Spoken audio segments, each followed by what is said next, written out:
Sebelum melanjutkan, jangan lupa subscribe dulu, terima kasih. Bab 305, dia baik tapi tidak meminta penghargaan. Shen Ruwei. Shen Ruwei adalah manajer senior bar ini. Terus terang saja, dia datang ke sini untuk belajar cara merayu pria. Lagi pula, dia belum pernah benar-benar mendapat kesempatan untuk mendekati tuan muda tertua Seng. Minghui, kenapa kamu minum sendirian di sini? Shen Ruwei duduk di depannya sambil memegang segelas anggur. Ini semua salahmu Kiki dan Seng Xiao. Aku bahkan tidak ingin membicarakannya. Seng Minghui meneguk segelas whisky lagi. Bukankah kamu baru saja bertunangan? Bukankah seharusnya kamu menikmati hidupmu sekarang? Jika ada perempuan jalang itu, aku tidak akan bisa menjalani kehidupan yang baik. Seng Minghui mendengus. Dia sama seperti saat pertama kali masuk ke keluarga Shen. Pada akhirnya, orang tuaku dan aku diusir dari keluarga Shen. Mengapa kita tidak bekerja sama?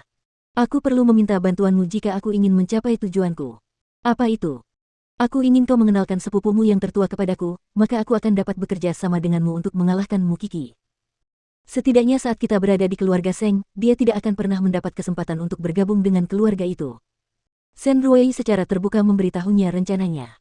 Apakah kau tahu mengapa aku menderita di sini? Satu-satunya alasan aku datang ke sini adalah untuk mendapatkan kesempatan bergabung dengan keluarga Seng dan kemudian bertarung denganmu Kiki. Kamu pasti bercanda. Sepupuku sudah menikah. Siapa yang tidak tahu kalau dia suka punya simpanan di luar?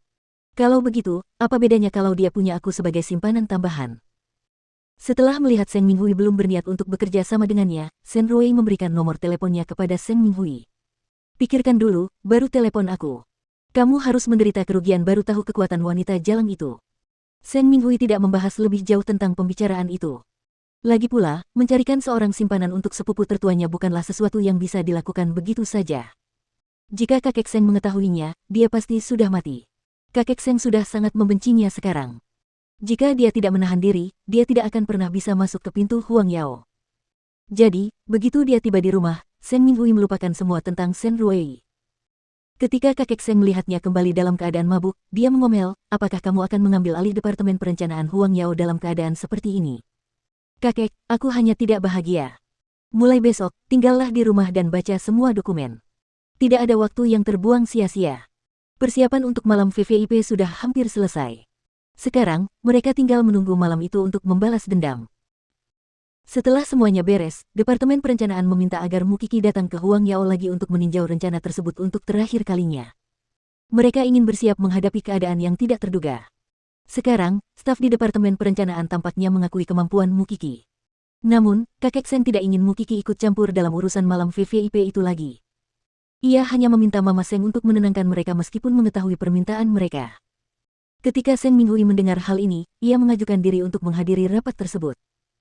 Kakek, karena acaranya sudah hampir siap, tidak bisakah kakek mengizinkanku pergi dan memeriksa tempat acara serta muncul di hadapan staf?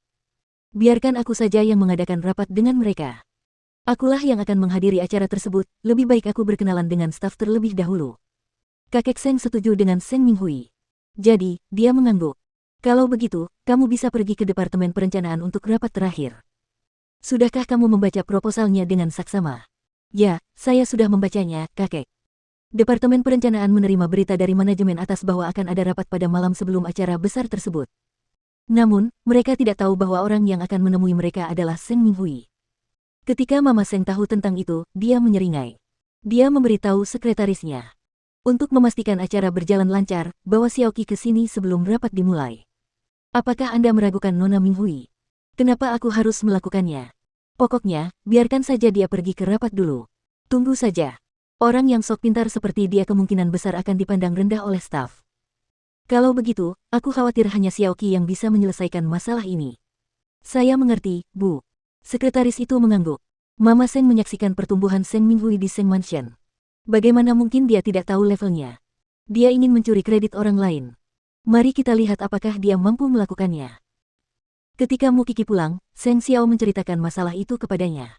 Dia mengerutkan kening. Apakah aku perlu bertarung langsung dengan wanita itu lagi? Dia memberimu kesempatan untuk mempermalukannya. Kenapa kau tidak pergi? Tanya Seng Xiao. Lagi pula, apa kau tidak keberatan jika ada orang lain yang mencoba mencari-cari kesalahan dalam rencanamu sehari sebelum acara?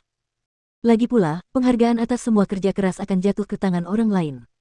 Apa kau tidak marah karenanya? Xiao Xiao, jangan bilang ini rencana jahat kakek Seng. Mu Qi langsung mengerti maksud Seng Xiao dalam perkataannya. Benarkah? Seng Xiao terkekeh dan mencubit hidung Mu Qi dengan lembut. Anakku, kamu sangat pintar. Kalau begitu aku harus pergi. Aku tidak akan membiarkan dia mendapatkan apa yang dia inginkan, apapun yang terjadi. Kalau begitu, sekretaris ibuku akan datang menjemputmu sebelum rapat. Mu Qi mengangguk. Dia pikir lelaki tua itu sangat jahat dan bahkan bisa menggunakan trik kotor ini untuk menindas seorang gadis berusia 19 tahun. Dia bahkan tidak merasa malu jika ada yang tahu tentang hal itu. Adapun Seng Minghui, dia sangat gembira bisa segera bekerja di Huang Yao. Sebagai nona muda Huang Yao, dia ditakdirkan untuk memegang jabatan tinggi begitu dia bergabung dengan perusahaan. Dan dengan kerja hebatnya, tidak ada seorang pun di Huang Yao yang berani mengeluh tentangnya. Namun kenyataannya, kenyataan tidak seindah yang dipikirkannya. Bagaimanapun, kemampuan adalah yang terpenting bagi Huang Yao. Meskipun Departemen Perencanaan tidak berkinerja baik selama bertahun-tahun, itu hanya karena terlalu banyak hal yang perlu mereka khawatirkan. Pertemuannya diadakan pada malam hari 2 hari kemudian, tetapi Seng Minghui telah memesan banyak setelan modis dari butik mewah. Kakek Seng mendengus saat melihatnya. Dia tidak terampil dalam berbisnis, tetapi dia terampil dalam pamer. Bagaimanapun, dia adalah nona muda dari keluarga Seng, jadi biarkan saja dia. 2 hari kemudian, Seng Minghui pergi menemui Huang Yao dengan mengenakan setelan jas putih barunya di dalam mobil mewahnya. Staf di Huang Yao telah menerima berita bahwa Seng Minghui akan datang untuk rapat, jadi semua orang tidak boleh menganggapnya enteng. Ngomong-ngomong, kakek Seng juga memberitahu mereka bahwa acara VVIP itu direncanakan oleh Seng Minghui dan Mu Qi. Kalau tidak, sangat tidak meyakinkan bahwa seorang gadis berusia 19 tahun dapat menangani semuanya sendiri. Para staf di Huang Yao semakin menghormati kepala Departemen Perencanaan berikutnya. Benar saja, seorang wanita muda dari keluarga Seng sangat luar biasa. Begitu ya. Acaranya direncanakan oleh Nona Seng Minghui. Dugaanku benar. Mu Qi masih terlalu muda. Dia sangat baik, tetapi dia tidak meminta pujian. Dia sangat rendah hati. Jika staf di Departemen Perencanaan mendengar ini, mereka akan menertawakan kata-kata mereka.